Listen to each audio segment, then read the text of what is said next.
The old wooden house creaked in the wind as 16-year-old Maya pressed her ear against the bedroom door. Her younger sister Emma, just 13, sat trembling on the bed behind her, clutching their mother's favorite pillow. The shouting downstairs had grown louder over the past hour, and both girls knew what that meant. Their stepfather Rick was having another one of his episodes. Maya had learned to read the warning signs over the past 2 years since their mother married Rick. It always started the same way. He would come home from work with that dark look in his eyes, slam the front door, and immediately find something wrong with the house. Today it was the dishes in the sink. Yesterday it was Emma's backpack left in the hallway. The day before that, it was Maya's music playing too loud while she did homework. Their mother Sarah tried her best to keep the peace. Maya could hear her voice downstairs, soft and pleading, trying to calm Rick down, but it never worked. Nothing ever worked when he got like this. The girls had watched their once confident mother become a shadow of herself, always walking on eggshells, always apologizing for things that weren't her fault. Emma started to cry quietly, and Maya quickly moved away from the door to comfort her sister. She wrapped her arms around Emma's small frame and whispered reassurances that she wasn't sure she believed herself.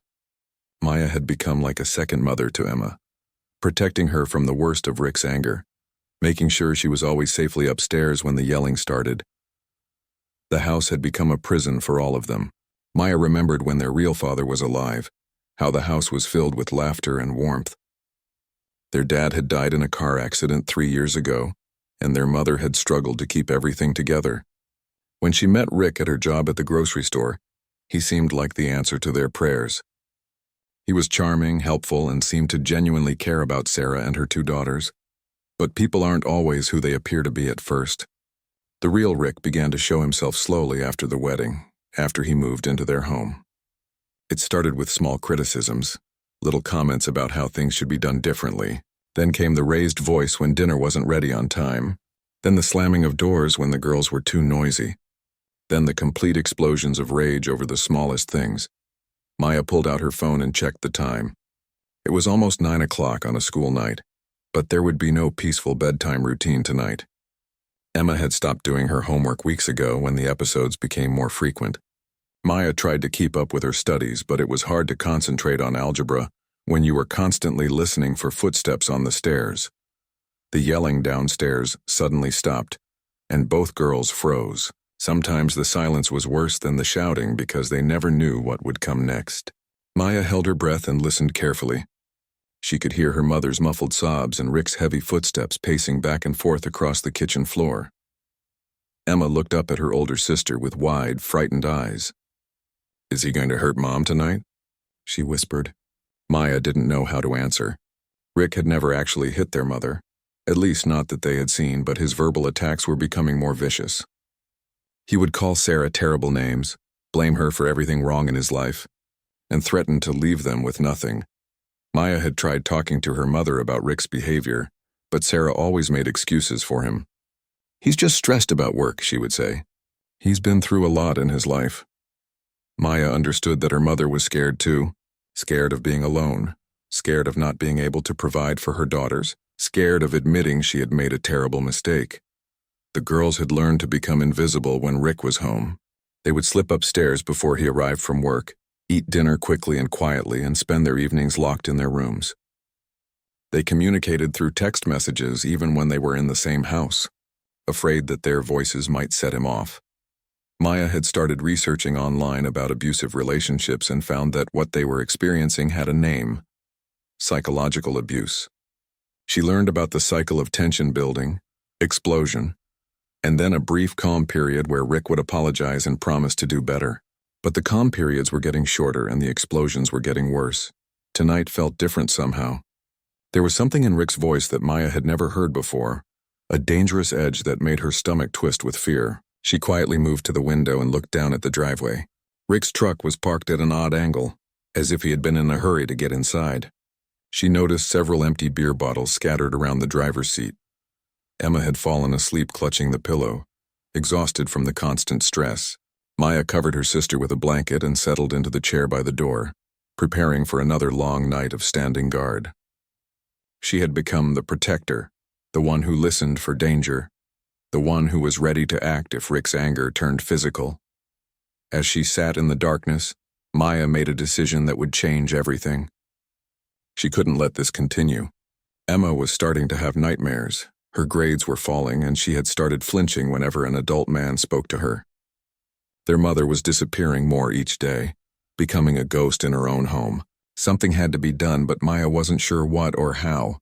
She pulled out her phone and stared at the screen, thinking about the pamphlet her school counselor had given her last week about domestic violence resources. Maya had thrown it away immediately, terrified that Rick would find it, but now she wished she had kept it. Tomorrow she decided she would find a way to get help. Tomorrow she would find the courage to speak up. But first they had to survive tonight. The next morning came too quickly. Maya woke up in the chair by the door, her neck stiff from sleeping in an awkward position. Sunlight streamed through the bedroom window, and she could hear Emma moving around quietly on the bed. The house below was silent, which meant Rick had already left for work at the construction site. Maya helped Emma get ready for school, both girls moving through their morning routine like robots. They had perfected the art of being completely silent, brushing their teeth without running the water too long, getting dressed without opening dresser drawers too quickly, walking downstairs without making the old floorboards creak. Their mother was in the kitchen, standing at the stove with her back to them. Sarah's shoulders were slumped, and Maya could see that she was still wearing yesterday's clothes. When she turned around to hand the girls their lunch money, Maya gasped. Her mother's left eye was swollen and starting to turn purple. "Mom, what happened?" Maya asked, but she already knew. Sarah quickly turned away and busied herself wiping down the already clean counter. "I walked into the bathroom door last night," Sarah said quietly. "I was tired and wasn't paying attention." It was a lie, and they all knew it. There were no doors in their house that would cause that kind of bruise. Emma stared at her mother's face with horror. This was the first time they had actually seen physical evidence of Rick's violence. Maya felt her hands shake as she realized that everything was escalating faster than she had expected. During the bus ride to school, Emma didn't say a word. She just stared out the window while Maya's mind raced with thoughts of what to do next. At school, Maya went straight to the guidance counselor's office before first period. Mrs. Rodriguez had always been kind to her, and Maya hoped she would know how to help. Mrs. Rodriguez was organizing files when Maya knocked on her door. She looked up and immediately noticed Maya's pale face and the dark circles under her eyes. "Maya, come in. You look like you haven't slept." "What's going on?" Mrs. Rodriguez asked, gesturing for Maya to sit down. Maya had practiced what she would say during the bus ride, but now that she was here, the words seemed stuck in her throat. She was terrified of what might happen if she spoke up, but she was even more terrified of what might happen if she didn't.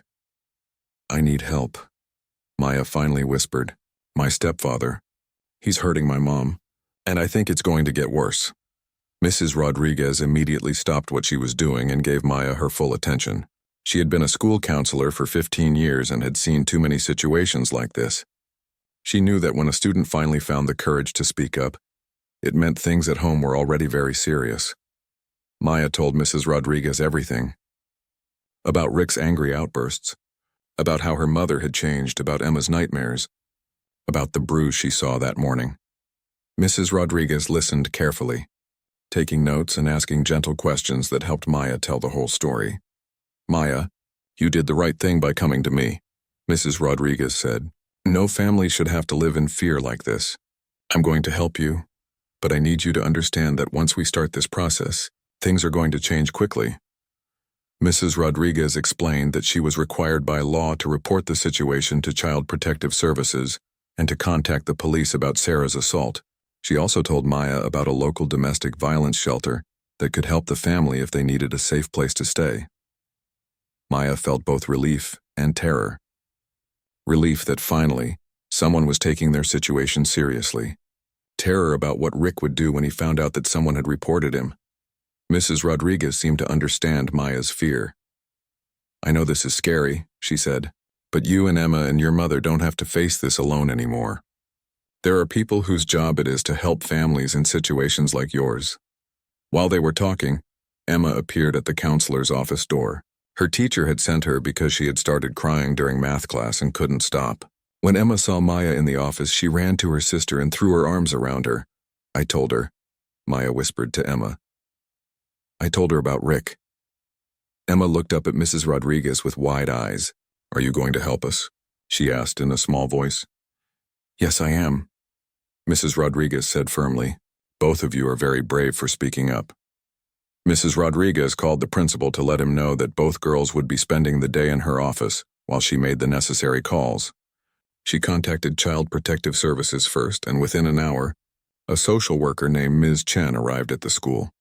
Ms. Chen was a gentlewoman in her 30s who specialized in helping children from abusive homes. She sat with Maya and Emma and asked them to tell her about their life with Rick. Emma was shy at first, but Maya encouraged her to speak up. Emma told Ms. Chen about the nightmares she had been having, about how she was afraid to go home after school, about how she missed the way their mom used to smile. Ms. Chen explained that she would need to talk to their mother and investigate their home situation. "What's going to happen to us?" Maya asked. She had heard stories about kids being taken away from their families, and even though Rick was the problem, she was afraid they might lose their mother too. "Our goal is to keep families together whenever possible," Ms. Chen explained, "but everyone needs to be safe first. That's the most important thing." Mrs. Rodriguez had also contacted the police to report the assault on Sarah. Detective Williams arrived at the school around noon to take statements from the girls. He was a kind man with grown daughters of his own, and he spoke to Maya and Emma like they were adults who deserved respect and honesty. "I know this is hard," Detective Williams said, "but by speaking up, you might be saving your mother's life. Men like your stepfather often escalate their violence over time, and it sounds like that's already starting to happen." The detective explained that they would need to arrest Rick and that Sarah would need to decide whether to press charges. He also told them about restraining orders and other legal protections that could help keep Rick away from their family. As the day wore on, Maya felt like she was watching her old life disappear. Part of her was relieved that the secret was finally out, but part of her was terrified about what would happen next. She kept thinking about her mother, probably at home right now with no idea that everything was about to change. Ms. Chen had arranged to meet with Sarah at the house that afternoon, after Rick's normal work hours but before he usually came home. Maya and Emma would go with her for support, and Detective Williams would be nearby in case Rick showed up unexpectedly. As they prepared to leave the school, Maya grabbed Emma's hand tightly. "Whatever happens," she told her sister, "we're going to be okay. We're not alone anymore." Sarah was folding laundry in the living room when she heard cars pulling into the driveway. She looked out the window and felt her heart stop. Maya and Emma were getting out of an unfamiliar car with a woman in a business suit. Behind them, a police car was parked across the street. Sarah's first thought was that something terrible had happened to one of her daughters at school. She ran to the front door and flung it open, her mind racing with possibilities. But when she saw the look on Maya's face, she realized the truth was much more complicated. "Mom," Maya said quietly, "we need to talk."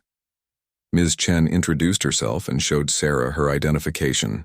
"Mrs. Patterson, I'm a social worker with Child Protective Services. Your daughters came to their school counselor this morning with some concerns about their safety at home." Sarah felt the world spinning around her. She looked at Maya and Emma, who were standing close together on the front porch, and saw the determination in Maya's eyes. Her older daughter had always been protective, but Sarah had never imagined she would go this far. "Girls, go inside and wait in the kitchen," Sarah said, her voice barely above a whisper. She needed a moment to process what was happening before she could face her daughters. Ms. Chen followed Sarah into the living room and gently explained what Maya and Emma had reported. As she spoke, Sarah unconsciously touched the bruise around her eye. She had gotten so good at hiding Rick's abuse from the outside world that she had almost convinced herself it wasn't as bad as it seemed. "Your daughters are very worried about you," Ms. Chen said kindly. "Maya told me about the incident last night. She's afraid that Rick's violence is escalating." Sarah sat down heavily on the couch. For months she had been telling herself that she was protecting her daughters by staying with Rick. He paid the bills, kept a roof over their heads, and usually directed his anger at her instead of the girls. But now she realized that Maya and Emma had been watching everything, absorbing all the fear and tension that filled their home. "He's not always like this," Sarah said, repeating the words she had told herself countless times. "When we first got married, he was so different. He was kind and patient, and he seemed to really love the girls." Ms. Chen had heard this story many times before. "I believe that," she said. But people who abuse others often start out charming and loving. The question now is whether you and your daughters are safe. In the kitchen, Maya was making sandwiches for Emma, trying to keep her hands busy while they waited. Emma sat at the table, swinging her legs nervously and asking questions that Maya couldn't answer. "Are they going to arrest Rick?" Emma asked. "I don't know," Maya replied. "Maybe. Are we going to have to leave our house?" "I don't know that either." Maya sat down next to her sister and took her small hand. "But whatever happens, we're going to face it together. And Mom is going to be okay." From the living room, they could hear their mother crying. It was a sound they had heard many times before, but somehow it sounded different now. Less hopeless, maybe. Like she was finally letting out emotions she had been holding in for too long. Ms. Chen was showing Sarah information about domestic violence resources, including a local shelter that specialized in helping mothers with children. "You don't have to make any decisions right now," she explained. "But I want you to know that there are people who can help you start over if that's what you decide to do, Detective." Williams knocked on the door and was invited in to speak with Sarah about pressing charges against Rick. Sarah looked at the business card he handed her and felt overwhelmed by all the decisions she was being asked to make. "I know this is a lot," Detective Williams said, "but I want you to understand that Rick committed a crime when he hit you. Even if you're married to him, he has no right to hurt you." Sarah had grown up in a home where her father occasionally hit her mother, and back then, people didn't talk about domestic violence the way they do now. She had accepted Rick's abuse as something she probably deserved, something she had to endure for the sake of keeping her family together. But looking at Maya and Emma sitting at the kitchen table, Sarah realized that she wasn't just protecting them by staying. She was teaching them that this kind of treatment was normal, that women should accept being hurt by the men they love. "What happens if I press charges?" Sarah asked. Detective Williams explained the process. Rick would be arrested and charged with domestic assault. There would be a court hearing, and Sarah could request a restraining order that would legally require Rick to stay away from her and the girls. If he violated the restraining order, he could be sent to jail. "But what about money?" Sarah asked. "Rick pays all our bills. His name is on the lease for this house. I don't have anywhere else to go." This was the question Ms. Chen had been expecting. "There are emergency funds available to help families in your situation," she explained. "The domestic violence shelter can provide temporary housing while you get back on your feet. There are also legal advocates who can help you navigate things like changing the lease and making sure you get any financial support you're entitled to." Maya had been listening from the kitchen doorway. She walked into the living room and sat down next to her mother on the couch. "Mom, I know you're scared," she said. "We're all scared. But we can't keep living like this. Emma is having nightmares every night. I can't concentrate at school. And you?" Maya gently touched her mother's bruised face. "You're not the same person you used to be." Sarah looked at her 16-year-old daughter and saw a strength that reminded her of her own mother, who had raised 4 children as a single parent after Sarah's father left. Maya had been forced to grow up too fast, to become a protector when she should have been protected. "I'm so sorry," Sarah whispered. "I thought I was doing the right thing by trying to keep our family together. I never wanted you girls to see me as weak." "You're not weak, Mom," Emma called out from the kitchen. "You're the strongest person I know. You work 2 jobs, you take care of us, you keep the house clean, and you do it all while Rick yells at you. That's not weak." Ms. Chen smiled at Emma's words. "Your daughters are right. It takes incredible strength to survive what you've been going through. Now you have a chance to use that strength to build a better life." Sarah looked around the living room at the home she had shared with Rick for 2 years. It had never really felt like home anyway. She had always felt like a guest in her own house, constantly worried about disrupting Rick's routines or triggering his anger. Outside, they could hear a truck pulling into the driveway. Everyone froze. Rick was home early from work. Detective Williams immediately stood up and moved toward the window. "That's him?" he asked Sarah, who nodded with terror in her eyes. "Girls, go upstairs right now," Sarah said, her protective instincts kicking in, but Miss Chen gently stopped them. "Actually, it might be better if everyone stays together," she said calmly. "Detective Williams is here and Rick needs to see that you have support now." Maya grabbed Emma's hand and pulled her close. This was the moment they had all been dreading and hoping for at the same time. Rick was about to discover that his family's silence had been broken, and no one knew how he would react. Rick slammed the truck door and walked toward the house, already in a bad mood because his boss had criticized his work that day. He was looking forward to taking his frustration out on Sarah, as had become his routine. But when he opened the front door and saw the crowded living room, his expression changed from anger to confusion to rage in a matter of seconds. "What the hell is going on here?" Rick demanded, his voice booming through the house. His eyes moved from the social worker to the detective to his stepdaughters, who were huddled together near their mother. Detective Williams stepped forward and showed his badge.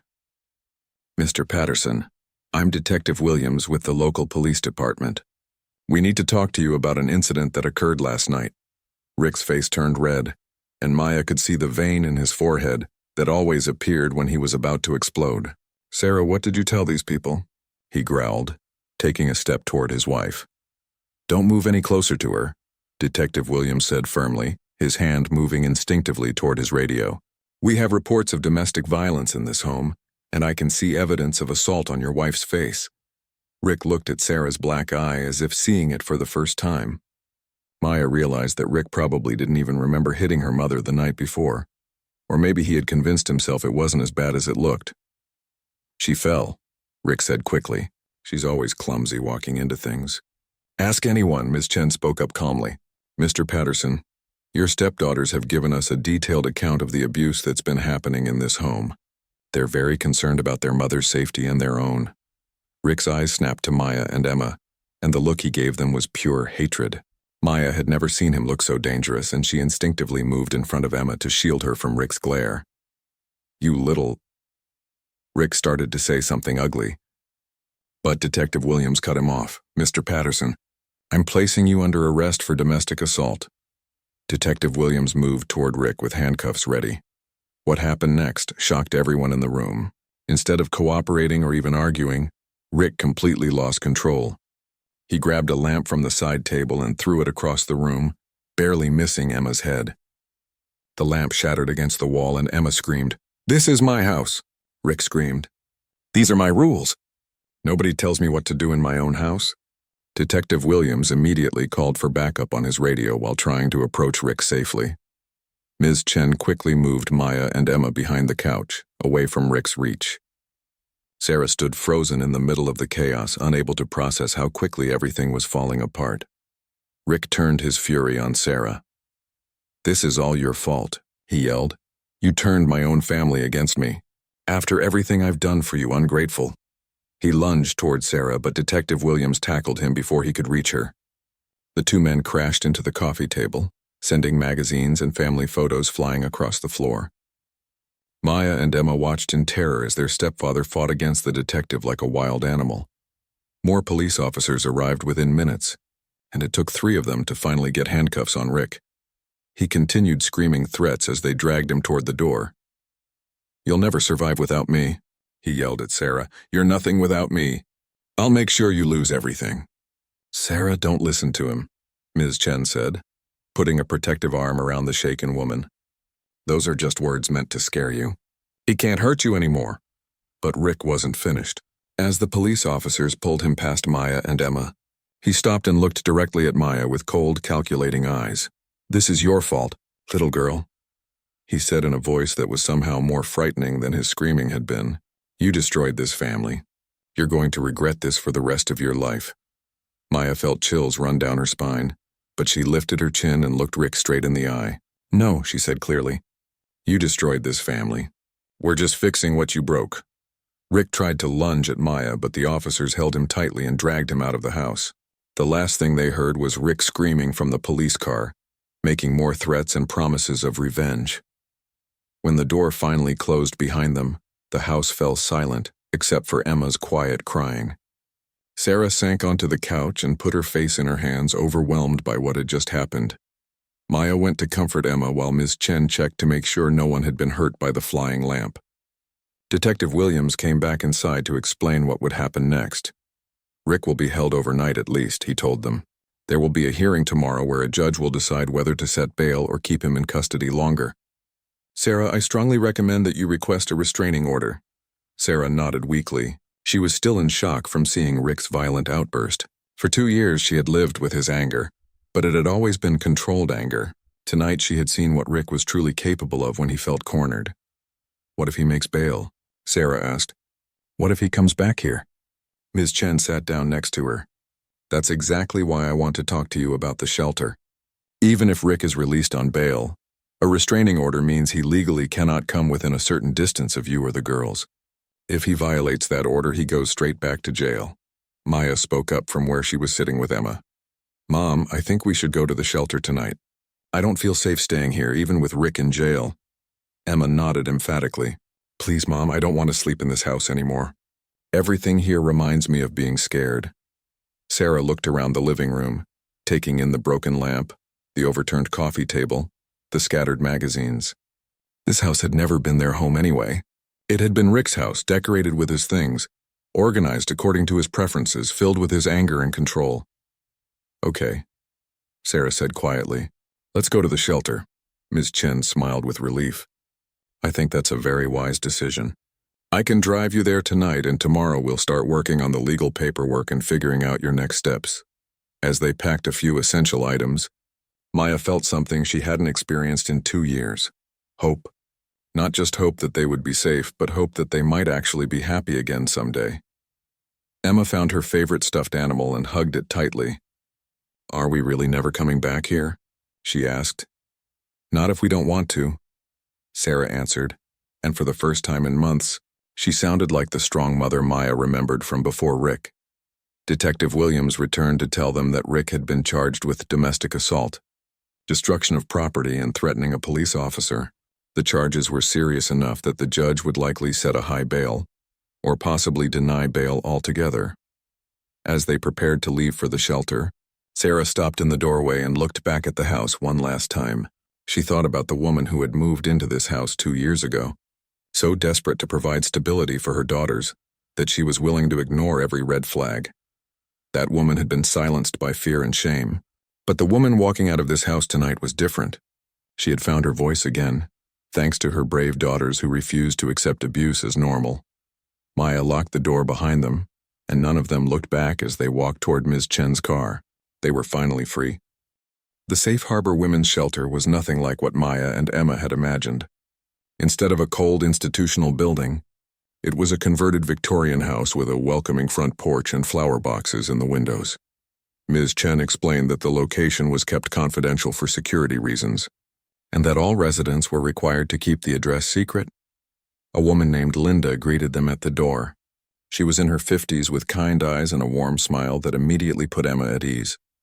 Linda had been the shelter director for 8 years, and she had helped hundreds of families start new lives after escaping abuse. Welcome to Safe Harbor, Linda said, leading them into a comfortable living room with couches, bookshelves, and children's toys in one corner. I know this is overwhelming, but you're safe now. That's the most important thing. Maya looked around and was surprised to see other families in the common areas. A woman about her mother's age was helping a little boy with homework at a dining table. 2 teenage girls were watching television while sharing a bag of popcorn. Everyone looked normal, just like regular people dealing with difficult circumstances. Linda showed them to their room on the 2nd floor. It was small but clean, with 2 sets of bunk beds, a dresser, and a window that looked out onto a small garden. Emma immediately claimed the top bunk near the window, and Maya was relieved to see her sister smile for the first time all day. The shelter can house up to 12 families at a time, Linda explained. Most families stay for about a month while they get back on their feet. But you can stay as long as you need to feel ready to live independently. Sarah sat on one of the lower bunks and looked around the room that would be their home for the foreseeable future. It was smaller than Emma's bedroom at Rick's house, but it felt safer than anywhere they had lived in the past 2 years. What about school? Maya asked. She was worried about falling behind in her classes, especially since she was hoping to apply for college scholarships next year. There's a bus stop 2 blocks away that goes to your school district, Linda said. We'll work with your school counselor to make sure you get any support you need. Many of our kids actually find that their grades improve once they're in a stable environment. Emma had found a small shelf of books and was looking through them excitedly. Mom, look! They have the entire Harry Potter series, for a 13-year-old who had barely been able to concentrate on reading for months. This was like discovering treasure. Ms. Chen stayed for another hour to help them get settled and to explain the next steps in their legal case. Tomorrow, Sarah would meet with a legal advocate who specialized in domestic violence cases. They would help her file for a restraining order and navigate the divorce process. "What about Rick's belongings?" Sarah asked. "All his clothes and tools and everything are still at the house. The legal advocate will help you arrange for Rick to collect his things under police supervision," Ms. Chen explained. "You won't have to see him or interact with him at all." After Ms. Chen left, Linda gave them a tour of the shelter's facilities. There was a communal kitchen, where residents took turns preparing meals, a laundry room, a computer room where people could search for jobs or apartments, and a playroom for younger children. "We also have support groups that meet twice a week," Linda said. "They're optional, but many people find it helpful to talk with others who have been through similar experiences." Maya was interested in the support groups, but Sarah seemed hesitant. She was still processing everything that had happened and wasn't ready to share her story with strangers. At dinner time, they joined the other residents in the dining room. A woman named Carmen had cooked a huge pot of spaghetti and meatballs for everyone. Maya was amazed by the sense of community among the residents. People shared food, helped each other with childcare, and offered emotional support without being asked. Emma sat next to a girl named Jessica, who was about her age. Jessica's mother had brought her and her baby brother to the shelter 3 weeks earlier, after her boyfriend broke Jessica's arm during an argument. The two girls bonded quickly over their shared love of books and their experiences with abusive men. "Does it get easier?" Emma asked Jessica quietly. "Yeah, it does," Jessica replied.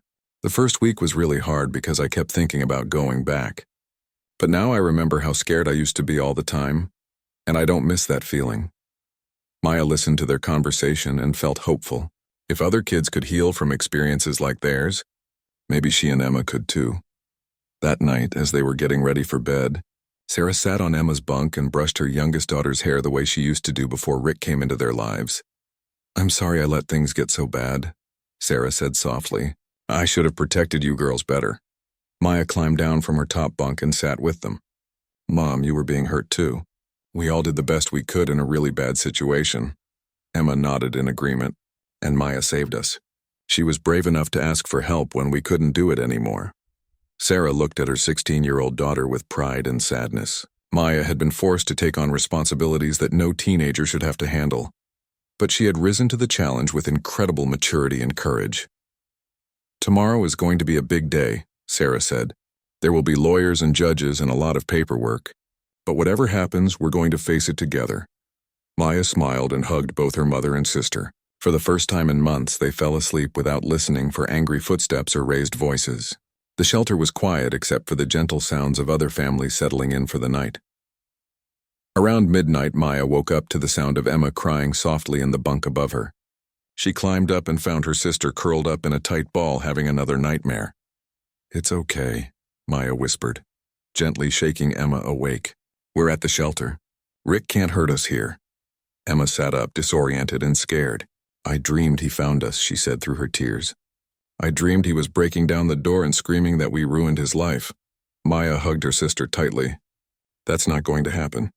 There are security cameras here and the police know where we are. Linda told us that no one has ever been hurt while staying at this shelter." They could hear Sarah stirring in the bottom bunk, and she climbed up to comfort Emma too. The three of them sat together in the narrow top bunk, holding each other until Emma's breathing returned to normal. "I keep thinking about what he said," Emma whispered. "About how we destroyed the family. What if he's right? What if we should have just stayed quiet?" Sarah took Emma's face in her hands and looked directly into her eyes. "Emma, listen to me carefully. Rick destroyed our family the first time he raised his voice in anger. You and Maya saved what was left of it. You saved me." Maya nodded in agreement. "Emma, do you remember what Mom was like before Rick? How she used to laugh at movies and sing while she cooked dinner? That person was disappearing a little bit more every day. If we had stayed quiet, we would have lost her completely." Emma seemed to understand, and the three of them talked quietly for another hour about their fears, their hopes, and their plans for the future. When Emma finally fell back asleep, Maya and Sarah climbed down to their own bunks. "Maya," Sarah whispered in the darkness, "I want you to know how proud I am of you. You protected your sister and me when I couldn't protect myself. You're stronger than I ever was at your age." "You're strong too, Mom," Maya replied. "It took strength to leave tonight. It took strength to press charges against Rick, and it's going to take strength to build a new life for us. Sarah smiled in the darkness. Tomorrow would bring new challenges, but tonight her daughters were safe. For the first time in 2 years, that was enough. 3 weeks later, Maya was sitting in the shelter's computer room working on a college application essay when Linda knocked on the door. Maya could tell by the expression on Linda's face that something important had happened. "Maya, can you come to my office? I need to talk to you and your family about Rick," Linda said quietly. Maya's stomach dropped. For 3 weeks, they had been living in peaceful routine at the shelter. Sarah had been attending support group meetings and working with a legal advocate to finalize her divorce. Emma had been sleeping through the night and laughing again. Maya had caught up on all her schoolwork and even started tutoring some of the younger kids at the shelter. Sarah and Emma were in the common room when Maya found them. Emma was reading Harry Potter to a 6-year-old boy whose mother had arrived at the shelter the week before. Sarah was helping another woman fill out job applications. They both looked up with concern when they saw Maya's worried expression.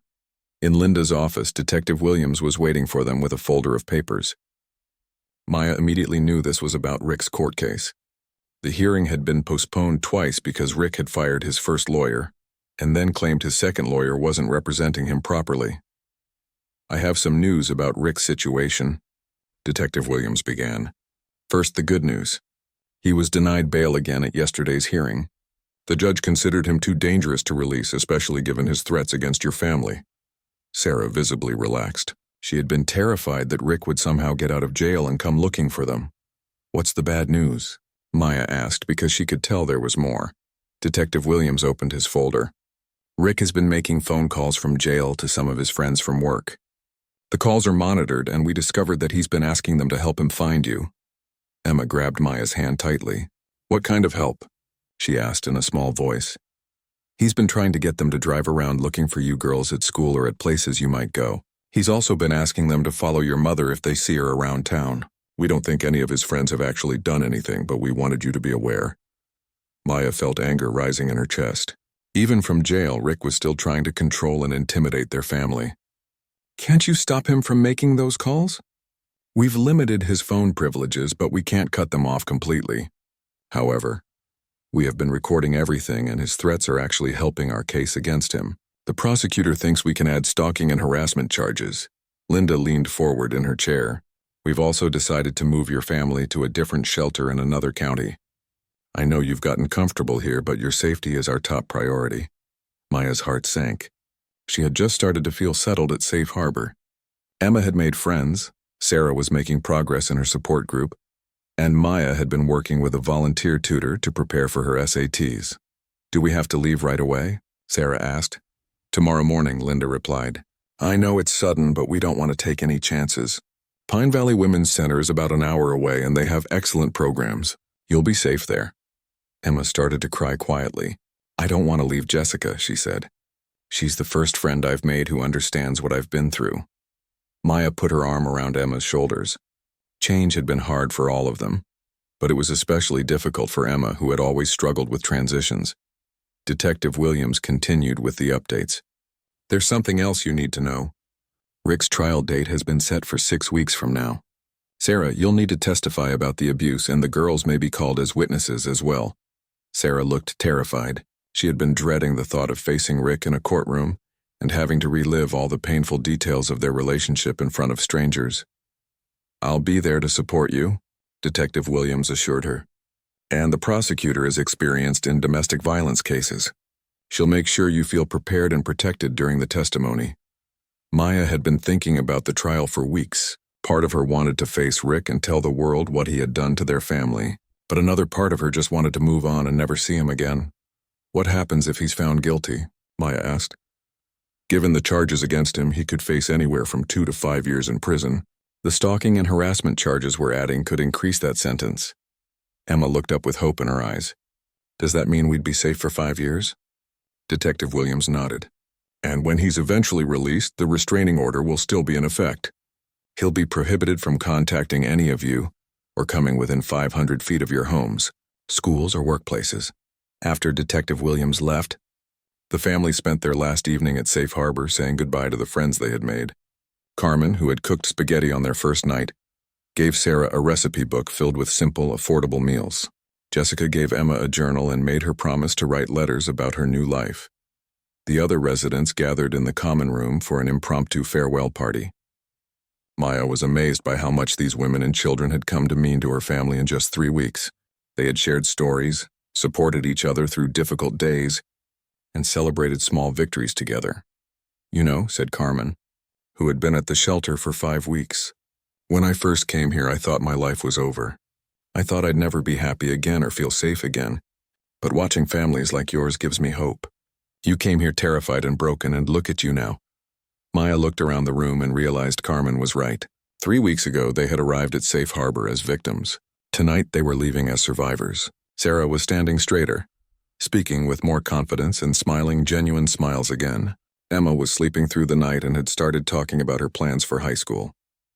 Maya herself felt like she had rediscovered her own strength and voice. Linda pulled Maya aside before they went upstairs to pack. "I want you to know that what you did took incredible courage. Many teenagers in your situation stay silent because they're afraid or because they don't know how to ask for help. You saved your family." Maya felt tears in her eyes. "I was terrified that I was making everything worse. What if Rick had hurt Mom even more because I spoke up? What if we ended up homeless or separated?" "Those are normal fears," Linda said. "But you trusted your instincts, and your instincts were right. Rick's abuse was escalating, and it would have continued getting worse if you hadn't intervened." That night, as they packed their few belongings, Sarah sat down with her daughters for a serious conversation. "I want you both to know that no matter what happens at the trial, no matter where we end up living, we're going to be okay. We're stronger now than we were when we first left Rick's house." Emma nodded solemnly. "I'm not scared of him anymore. I mean, I don't want to see him, but I'm not scared like I used to be." Maya agreed. "He seems smaller now somehow. Like he was only powerful when we were trapped in that house with him. Out here in the real world with people to help us, he's just a man with serious problems." As they settled into their bunks for the last time at Safe Harbor, Maya thought about how much their lives had changed in less than a month. They had gone from living in fear and silence to living with hope and support. Tomorrow they would start over again at a new shelter, but this time Maya wasn't afraid of the unknown. They had already survived the worst, and they had each other. 6 months later, Maya stood in front of the bathroom mirror in their small apartment, adjusting her cap and gown for high school graduation. She could hardly believe how much their lives had transformed since that terrifying night when they fled from Rick's house. The trial had taken place 2 months earlier, exactly as scheduled. Sarah had testified bravely about the abuse she suffered, and Maya had spoken clearly about the fear that had dominated their household. Emma had been excused from testifying due to her age, but she had written a letter to the judge about how Rick's behavior had affected her sleep, her schoolwork, and her ability to trust adults. Rick had been found guilty on all charges and sentenced to 4 years in prison. When the verdict was announced, Maya watched her stepfather's face crumble as he realized he would be behind bars until she was in college, and Emma was graduating high school. For the first time since she had known him, Rick looked small and powerless. The months at Pine Valley Women's Center had been healing for their entire family. Sarah had completed a job training program and found work as a medical receptionist at a local clinic. The work was satisfying, and for the first time in years, Sarah felt proud of her independence and her ability to support her daughters on her own. Emma had blossomed in her new school environment. Without the constant stress of living with Rick's anger, her grades had improved dramatically, and she had joined the drama club. She was currently rehearsing for the school's production of Annie, playing the role of one of the orphans. Maya thought it was perfect casting since Emma truly understood what it meant to find hope in difficult circumstances. Maya herself had been accepted to State University with a partial scholarship for academic achievement and a special grant for students who had overcome significant hardships. She planned to study social work, inspired by the counselors and advocates who had helped their family navigate their escape from abuse. Their current apartment was tiny compared to Rick's house, but it was truly theirs. Sarah's name was on the lease, and every piece of furniture had been chosen by the three of them together. Emma had painted her bedroom walls bright yellow, and Maya had created a study corner with a desk and bookshelves. Sarah had hung family photos that showed them smiling and laughing together, something that had rarely happened in Rick's house. "Maya, are you almost ready?" Sarah called from the kitchen where she was packing a picnic lunch for after the graduation ceremony. Emma's already in the car and she's getting impatient. Maya took one last look at herself in the mirror. The girl staring back at her looked older and wiser than the terrified teenager who had first spoken to Mrs. Rodriguez in the school counselor's office. She had learned that she was capable of protecting the people she loved, of making difficult decisions under pressure, and of rebuilding a life from nothing. At the graduation ceremony, Maya spotted Mrs. Rodriguez in the audience, beaming with pride. Ms. Chen was there too, along with Linda from Safe Harbor Shelter. Detective Williams had sent a congratulatory card, apologizing that he couldn't attend due to work commitments. When Maya's name was called and she walked across the stage to receive her diploma, she heard Emma cheering loudly from the audience. Sarah was crying happy tears, the kind of tears that had been rare during the Rick years but were becoming more common as they healed from their trauma.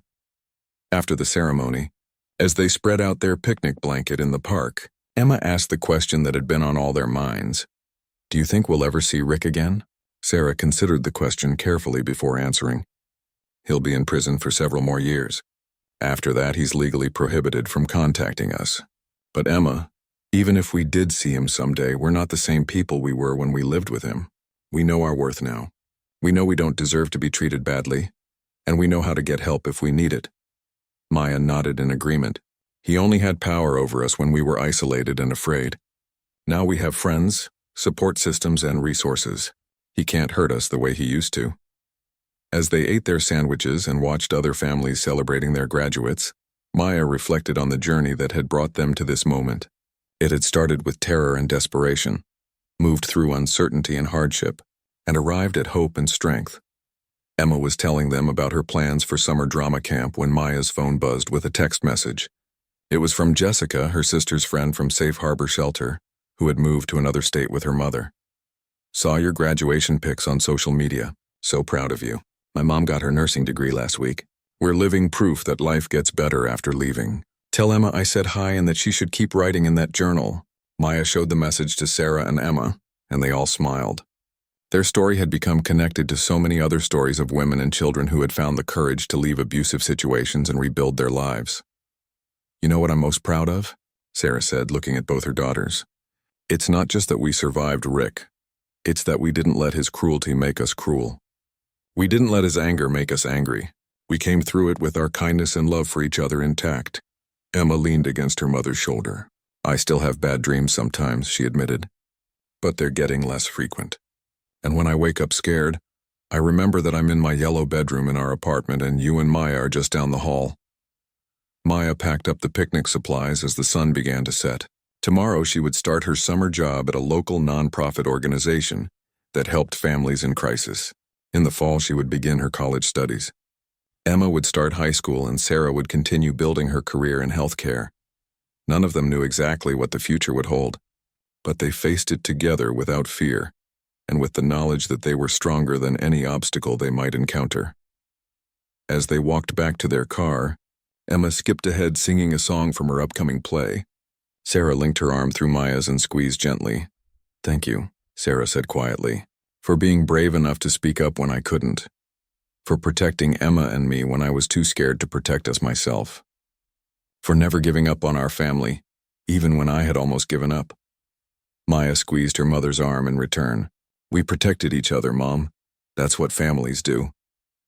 Looking back at the park where they had celebrated Maya's graduation, surrounded by the support system they had built over the past months, Maya realized that their story wasn't really about surviving Rick's abuse. It was about discovering their own strength, finding their voices, and learning that they deserved to be treated with love and respect. They drove home to their small, safe apartment as the stars came out. 3 women who had faced their worst fears and emerged victorious. Their terrifying experience with Rick had ended, but their story of resilience, healing, and hope was just beginning.